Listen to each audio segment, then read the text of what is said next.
Y es que muchas veces nosotros nos cuidamos de tantas cosas religiosas, pero olvidamos lo que es más importante, que es el Señor.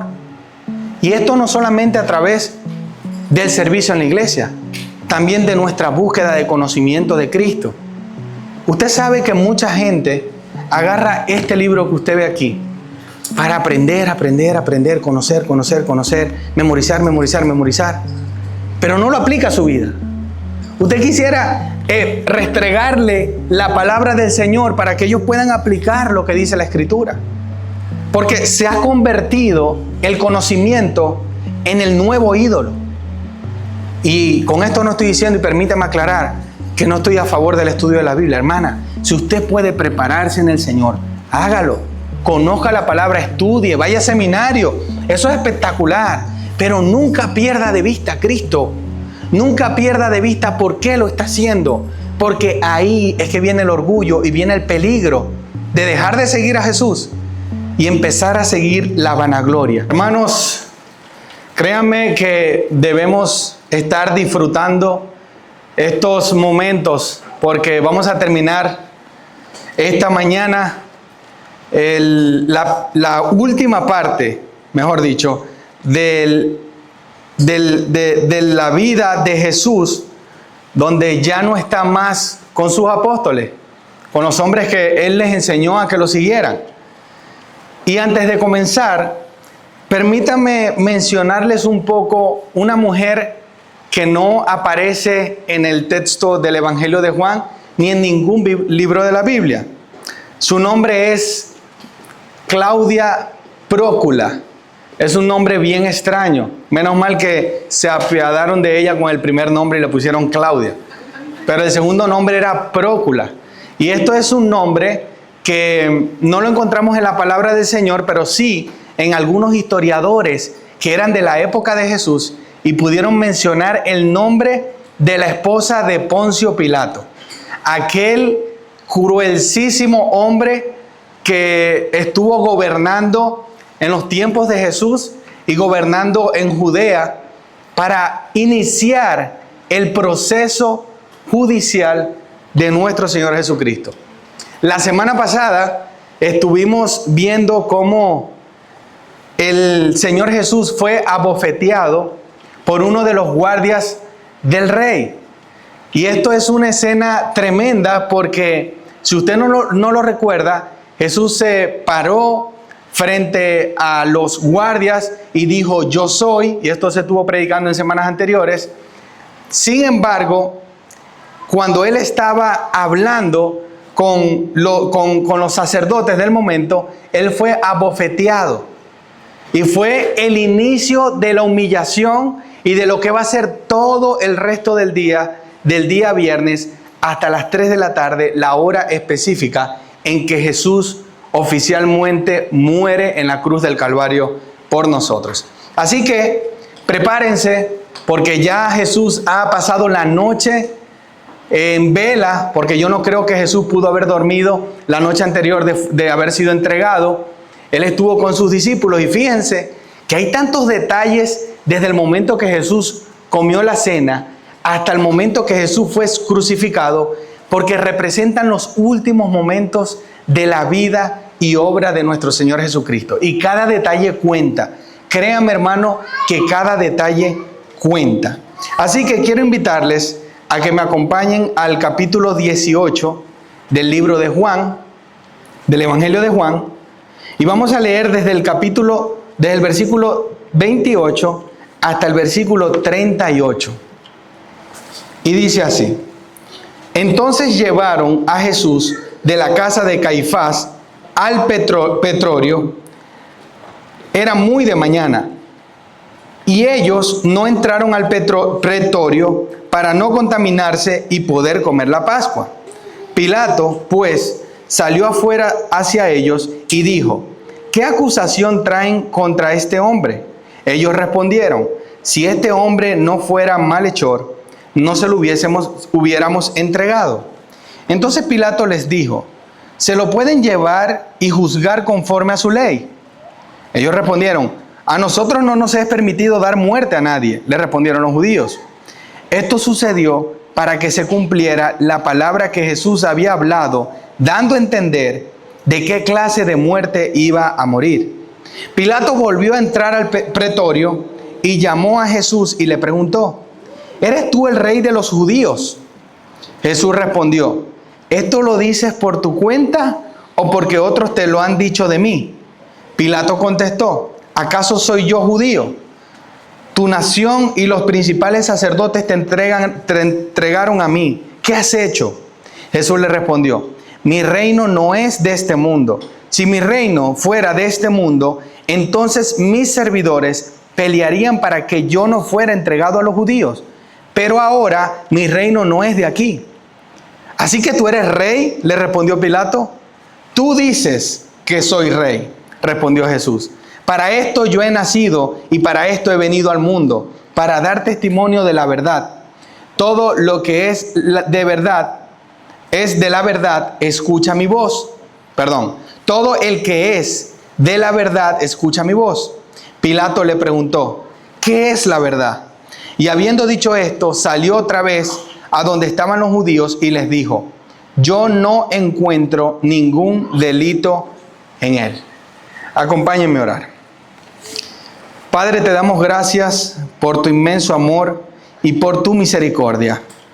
Gracias, Señor, porque esta mañana esperamos que tu Espíritu Santo nos guíe y nos enseñes acerca de estos últimos momentos de tu obra salvífica para todos nosotros en esa cruz del Calvario.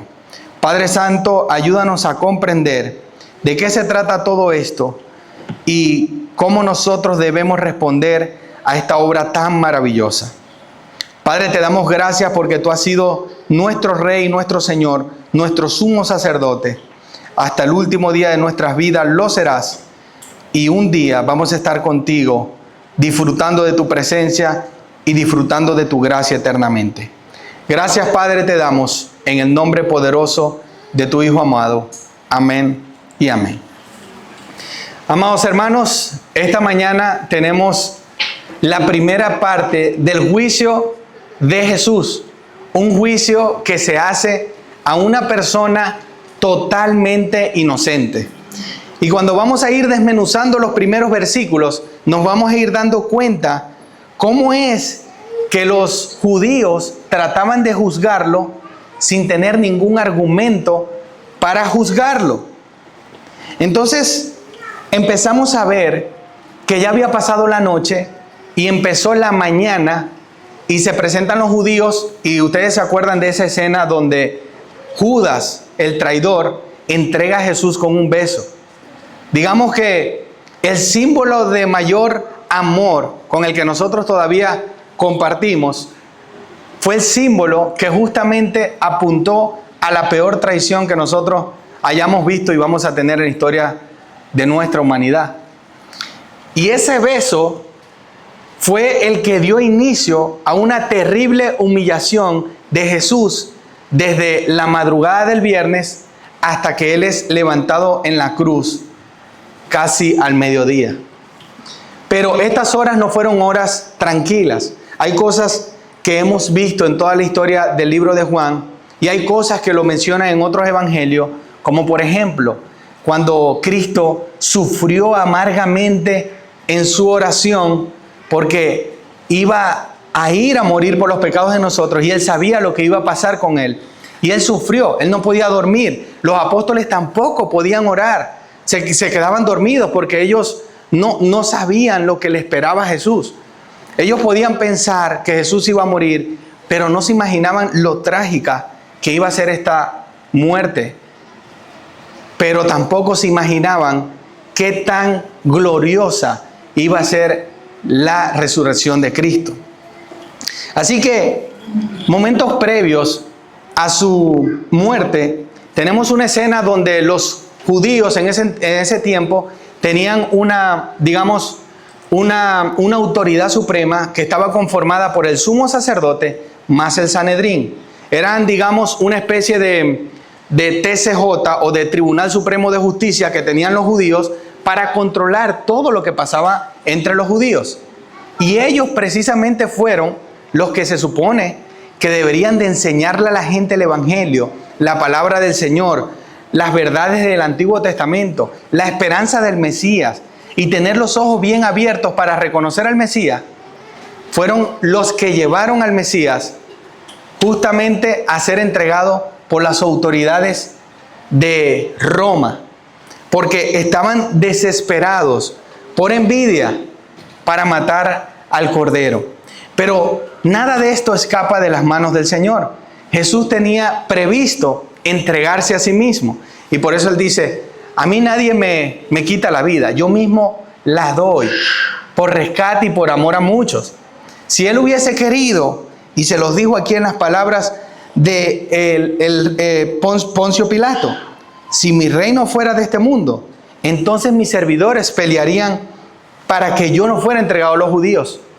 Pero ya aquí estaba siendo arrestado por los mismos judíos.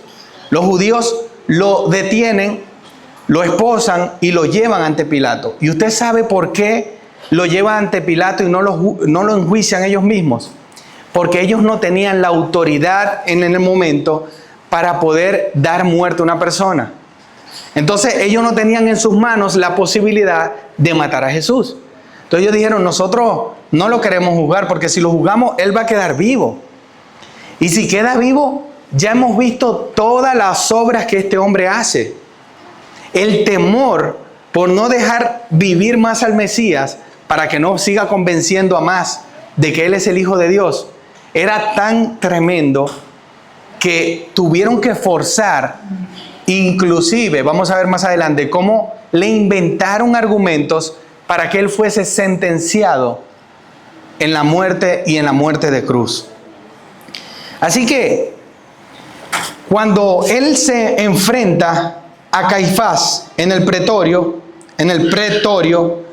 era muy de mañana. Más o menos podemos estar aquí ya a las 7 de la mañana. Yo no sé si usted ha tenido alguna vez una mala noche, pero si usted ha tenido una mala noche, a las 7 de la mañana usted no sirve para nada. Usted siente que su cerebro da vuelta. Usted siente que necesita descansar. Llega un momento que hasta ni le da sueño por el cansancio emocional. Y cualquier cosa que pase en esa mañana, esposo, permítame decirle, si su esposa ha tenido una mala noche, no la moleste. Porque ese día va a estar de peor humor todavía, porque no puede controlar sus emociones.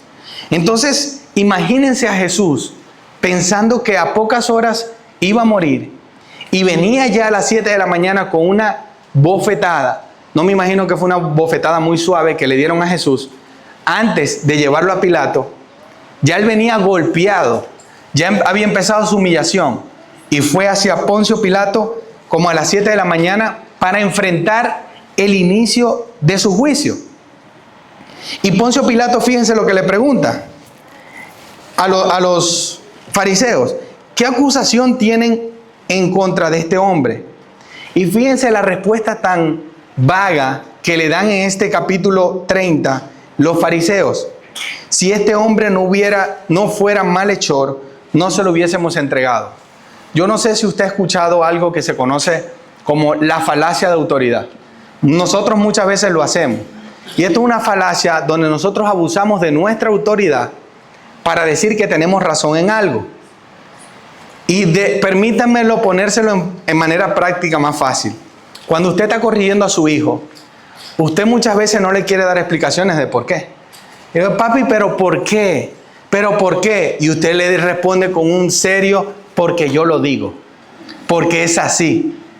Los fariseos estaban utilizando esta falacia para acusar al Mesías en este Evangelio de Juan. Y le están diciendo a Pilato: simplemente, si él no fuese malhechor, nosotros no te lo hubiésemos traído para condenarlo. Alguna culpa tiene, y por eso te lo traemos. Así que como que no nos preguntes mucho, júzgalo. Porque lo que queremos hacer con él es que le des muerte. Lo que queremos es que él nos siga haciendo milagros. Hermanos, si usted ve en perspectiva lo que hemos visto de Jesús en todo el Evangelio de Juan, y usted si está desde el principio del Evangelio de Juan, lo que hemos visto de Jesús es gracia, es misericordia, es amor, es consideración, es sanidad por los hermanos. Lázaro estaba muerto y lo resucita. El hombre que tenía años cerca del estanque de Betesda fue sanado por Jesús. Jesús lo que hizo fue sanar a la gente, bendecir. No fue un hombre arrogante, no vino a ponerse por encima de otros. Días antes él había lavado los pies de sus discípulos diciéndoles: yo les lavo porque yo vine a servir, yo no vine aquí a reinar sobre ustedes. Yo no vengo a hacer lo que ustedes quieren. Yo vengo a dar mi vida por ustedes. Yo vengo a hacer al servicio. Yo vengo por amor. Y aquí nos enfrentamos a un juicio que están acusándolo, y ya vamos a ver algunos de los argumentos injustos que ellos utilizan para juzgar a Jesús. Pero ciertamente, hermanos, no se puede comprender a ojos naturales por qué enjuician a Jesús, por qué abofetean a un hombre que nunca le había faltado el respeto a nadie, que nunca había contestado de mala manera, sino que había hablado con verdad. ¿Usted sabe por qué abofetearon a Jesús? Porque él dijo: yo he hablado públicamente, siempre enseñé en la sinagoga y en el templo donde se reúnen los judíos, y nada he hablado en secreto. ¿Por qué me preguntas a mí? Pregúntale a los que han oído lo que hablé. Estos saben lo que he dicho. Esto fue lo que dijo Jesús. ¿Y saben cómo respondió? Cuando dijo esto, uno de los guardias que estaba cerca dio una bofetada a Jesús diciéndole: así respondes a sumo sacerdote. Jesús le respondió y le volvió a decir, porque él era un hombre justo, perfecto. Y todo esto nos está empezando a dar pistas porque Jesús tenía que venir y vivir la vida de nosotros. Porque si a usted le dan una cachetada, seguramente usted se lo merece. Si a mí me dan una cachetada, seguramente me la he ganado más de una vez. Pero Cristo respondió otra vez: si he hablado mal, da testimonio de lo que he hablado mal. Pero si hablé bien, ¿por qué me pegas? Anás entonces lo envió atado a Caifás, al sumo sacerdote. Fíjense que aquí no hay argumento. Fíjense que aquí solamente hay un deseo de eliminarlo de la faz de la tierra. Ese era el propósito de los judíos. En principio, Anás era el ex sumo sacerdote y Caifás era el sacerdote que estaba gobernando en ese entonces. Imagínense el poder que tenían estos dos, que se juntó el presidente con el expresidente y junto con el Senado, porque estaba también el Sanedrín, para llevarlo a la cruz. Entonces, después de este evento, después de este bofetón, cuando lo llevan a la casa de Caifás, fíjense un dato importante de lo que dice aquí el texto. Era muy de mañana y ellos no entraron al pretorio para no contaminarse y poder comer la Pascua. Tienen agarrado a Jesús, preso, esposado, abofeteado, y dicen los del Sanedrín y el sumo sacerdote: no vamos a entrar a la casa de un gentil, que era donde residía Poncio Pilato, para no contaminarnos porque tenemos que tomar la Pascua. Hermano, usted no se está dando cuenta que ellos estaban haciendo algo totalmente religioso. Ellos están de alguna manera representando a la autoridad de la iglesia en ese entonces. Ellos eran lo que se suponen que eran los buenos. Y una conducta muy propia del fariseo es: voy a agarrar a Jesús, lo voy a condenar, pero no me voy a ensuciar las manos porque voy a comer la Pascua. Y quiero hacer un paréntesis y una aclaración aquí. Usted se pregunta: ¿cómo es que iban a comer la Pascua si la Pascua fue el día anterior, fue el jueves, que fue la última cena? Y la respuesta es que la palabra Pascua del original griego se utiliza para diferentes ocasiones de toda la celebración de esa semana que se celebraba la Pascua. La noche anterior era la noche de los panes sin levadura y era la noche de la Santa Cena. Pero ellos iban haciendo rituales y celebraciones. Por eso es que ellos dicen: no nos queremos contaminar de entrar en la casa de un gentil, no vaya a ser que no podamos tomar la Pascua. O sea, ellos están haciendo algo que ciertamente miren cómo lo dice este escritor, que lo dice de la mejor manera y que podemos entender.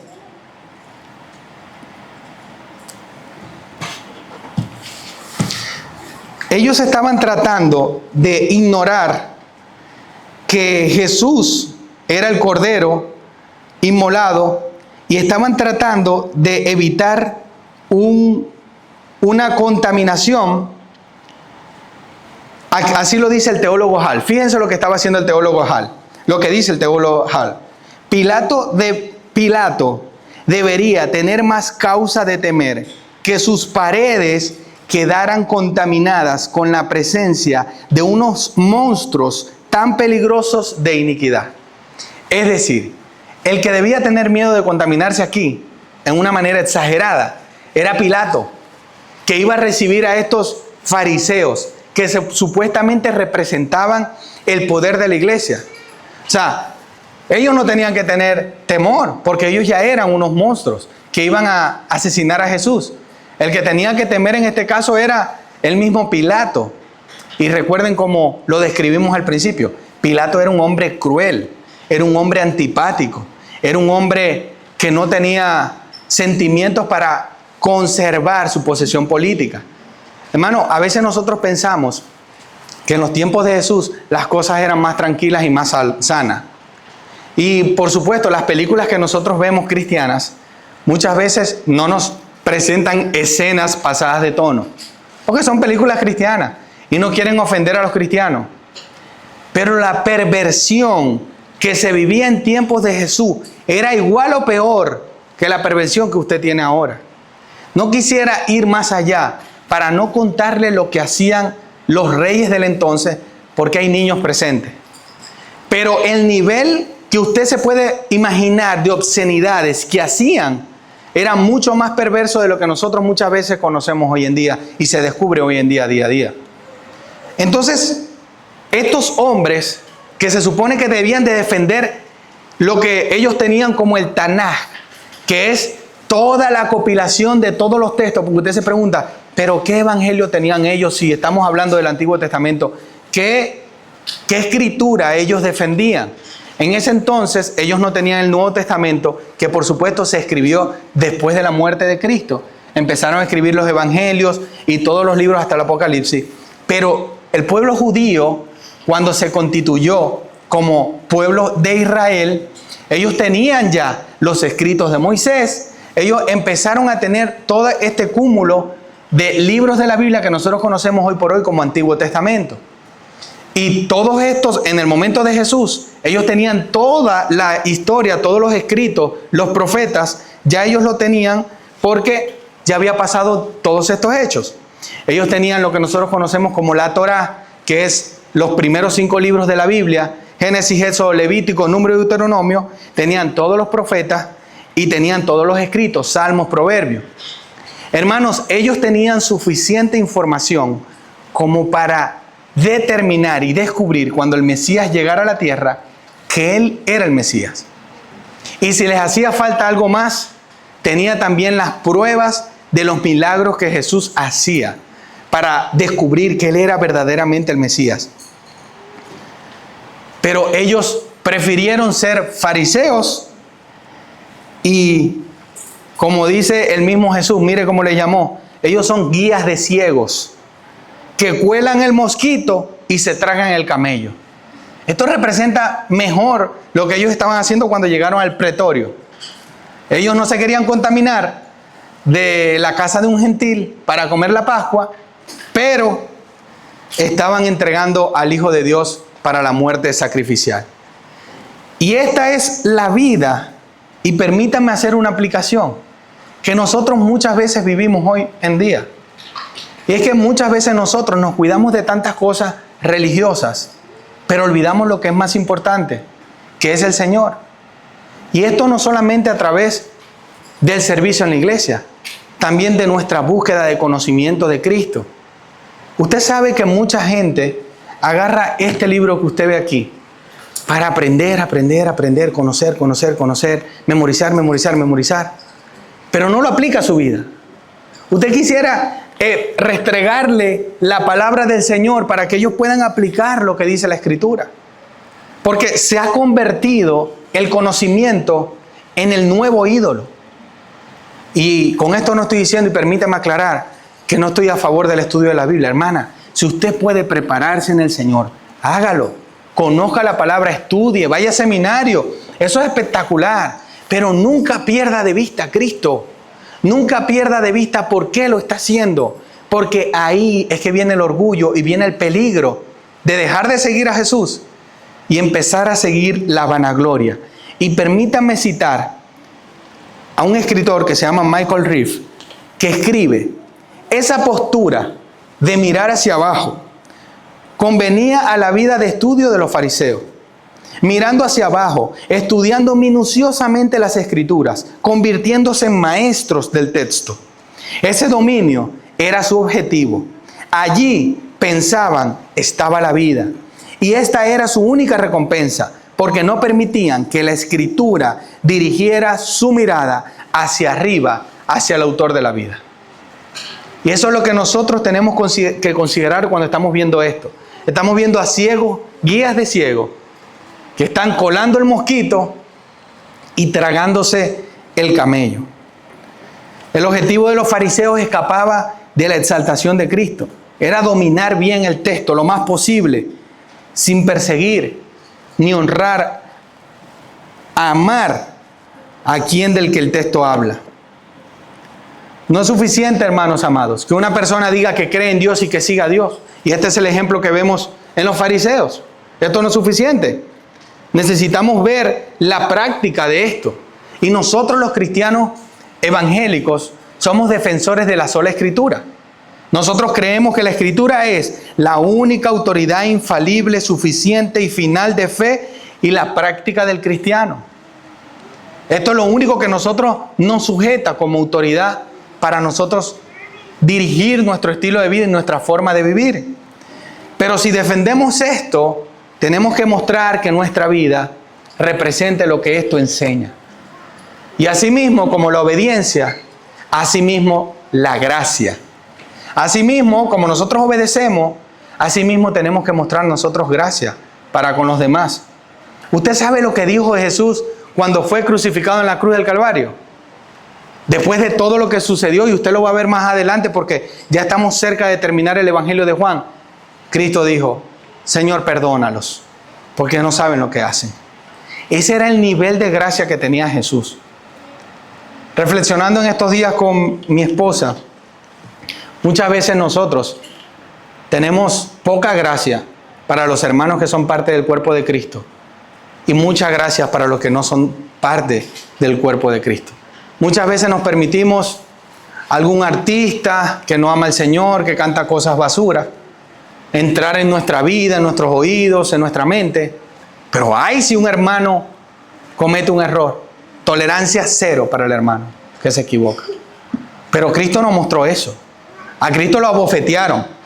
Y créanme, si usted y yo hubiésemos estado ahí, gracias a Dios que yo no estuve ahí, yo hubiese mandado centenares de ángeles para exterminarlos a todos.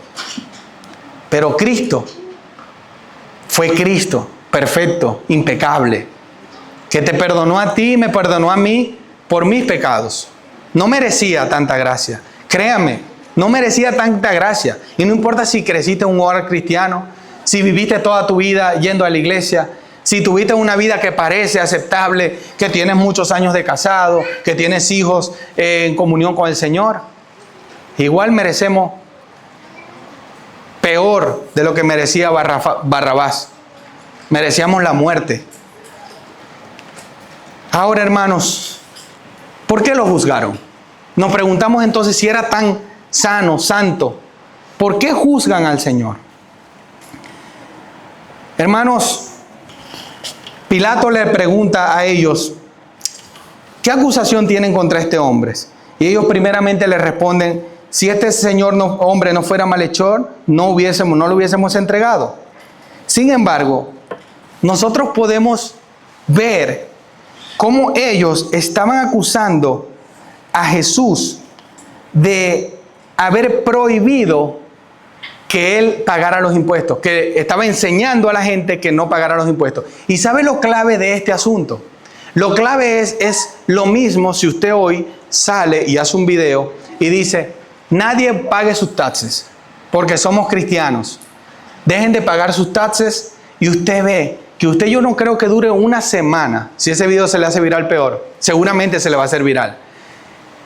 una semana usted dura sin que usted no esté preso, detenido, por ir en contra del gobierno de los Estados Unidos. Y eso es lo que estaban tratando de argumentar para que metieran preso y mataran a Jesús. Pero usted se acuerda la historia de cuando Jesús ofreció y le hablaron acerca de la moneda, si debía pagar impuesto o no. Recordemos lo que pasó, los hechos. Versículo 15 de Mateo 22. Entonces los fariseos fueron y deliberaron entre sí cómo atrapar a Jesús en alguna palabra que él dijera. Y los fariseos enviaron a algunos de sus discípulos junto con los partidarios de Herodes, diciendo: Maestro, miren cómo les hablan los discípulos a Jesús. Maestro, sabemos que eres veraz y que enseñas el camino de Dios con verdad y no buscas el favor de nadie porque eres imparcial. Dinos pues, ¿cuál es tu opinión? ¿Está permitido pagar impuesto al César o no? Estas parecen palabras bonitas, pero miren lo que dice el texto. Pero Jesús, conociendo su malicia, dijo: ¿por qué me ponen a prueba, hipócritas? Traigan la moneda que se usa para pagar ese impuesto. Le trajeron un denario. Y él les preguntó: ¿de quién es esta imagen y esta inscripción? Y ellos dijeron: de César. Entonces les dijo: pues den al César lo que es del César y a Dios lo que es de Dios. Al oír esto, se maravillaron, lo dejaron y se fueron. Y ellos querían convencer a Pilato de que Cristo les había dicho que no debían pagar impuesto al César. Y por supuesto, esto era motivo suficiente para que él lo ejecutaran. Y como vemos en los versículos 30 y 31, el mismo Pilato dice: se lo pueden llevar y juzgar conforme a su ley, porque él no quería meter las manos ahí. Ahora, ¿por qué Pilato no quería meter las manos ahí? Permítame retroceder al inicio de este sermón. Les nombré una mujer llamada Claudia Précula. Esta mujer, con el nombre bien extraño, había tenido sueños la madrugada de ese día con este nazareno. No había podido dormir. Y le dijo a Pilato, su esposo: no tengas nada que ver con este hombre, porque no pude dormir pensando en este señor. Imagínense. Y Pilato, siendo un hombre cruel, malo, malvado, empieza a lavarse las manos y decir: yo tampoco veo delito en él. Y créanme, para Pilato no era algo fácil, porque él quería mantener su posición de gobernador y la presión del Sanedrín y el sumo sacerdote era mucha. Ellos gobernaban el pueblo de Israel. Pero sin embargo, Pilato dice no una, no dos, sino 3 veces en el texto de Juan que no había encontrado ningún delito en él, que no había encontrado nada para poderlo juzgar. Y acompáñenme, vamos a leer estas 3 veces que lo dice. Juan 18:38, yo no encuentro ningún delito en él. Después, capítulo 19, versículo 4, miren, lo traigo afuera para que sepan que no encuentro delito en él. Versículo 6 del capítulo 19, ustedes pues lo toman y lo crucifican porque yo no encuentro delito en él. El mismo hombre cruel, que era más fácil decir sí, crucifíquenlo, no encontraba delito en él. ¿Y saben por qué? Porque en toda esta conversación había habido una intervención divina para que se produjera esta conversación que nosotros hoy nos podemos deleitar y viendo cómo Jesús contesta en las circunstancias más difíciles y más oscuras de su vida. Él contesta de una manera pacífica, objetiva, con la escritura, diciéndole al mismo Pilato. Pilato le pregunta: ¿eres tú el rey de los judíos? Y Jesús le respondió: ¿esto lo dices por tu cuenta o porque otros te lo han dicho de mí? Es decir, probablemente tú estás empezando a creer que yo lo soy o porque lo has escuchado. Y Pilato le responde casi ofendido: ¿acaso soy judío? Tu nación me han entregado a ti los principales sacerdotes. Y él le respondió: mi reino no es de este mundo. Si mi reino fuera de este mundo, entonces mis servidores pelearían para que yo no fuera entregado a los judíos. Pero ahora mi reino no es de aquí. Y le vuelve a preguntar Pilato. O sea, imagínense esta pregunta en ese momento, tratando de sacarle alguna información para juzgarlo con un juicio justo. Así que tú dices que eres rey. Tú dices que sos rey, respondió Jesús. Para esto yo he nacido y para esto he venido al mundo, para dar testimonio de la verdad. Todo el que es la verdad, escucha mi voz. Y aquí se hace una realidad de que verdaderamente nadie que vaya a Jesús puede ir por su propia cuenta. Todos los que van a Jesús es necesariamente si el Señor lo atrae. Los fariseos, Pilato y toda esta gente tenían al Cordero de frente, pero ninguno podía ver que Él era el Mesías. Ninguno podía reconocer que Él era el verdadero rey. Más bien, la razón principal por la cual ellos se entregaban a Jesús es porque tenían envidia. Todo el pueblo se había manifestado y todo el pueblo iba tras Él porque los milagros eran evidentes y no se podían negar. Mateo 27, 18 dice, porque Él sabía que lo habían entregado por envidia. Cristo sabía que tenían celos de Él. Y por supuesto, no vamos a dejar libre a un hombre que pudiera hacer muchos más milagros y convencer a muchas más personas de que Él es el Hijo de Dios. Pilato sabía esto.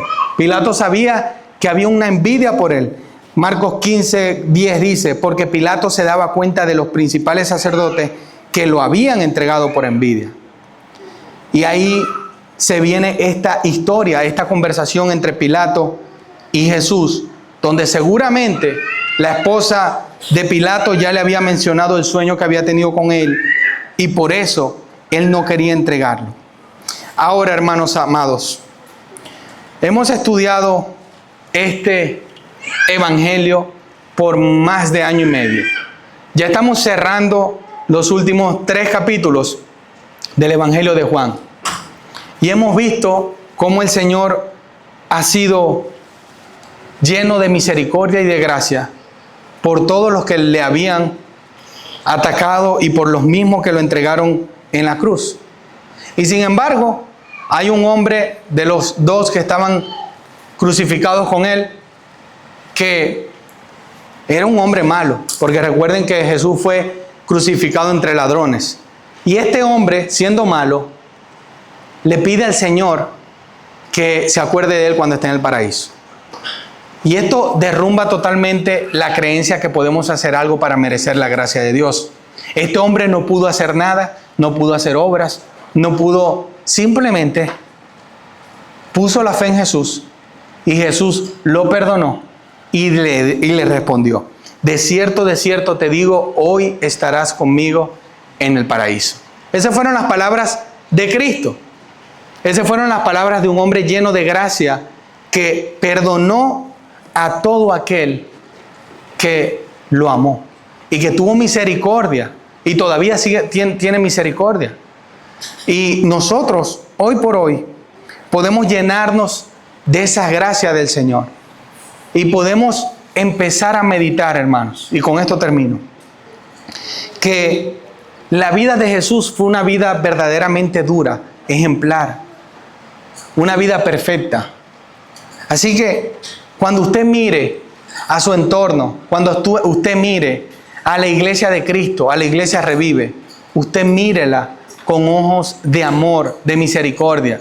Hermanos, todos somos imperfectos. Si no, usted dígame, ¿qué iglesia es perfecta para yo ir? Porque usted no la va a encontrar. Entonces, empecemos a mirar a nuestros hermanos en Cristo, en la iglesia, con ojos de gracia, como si yo fuese esa persona.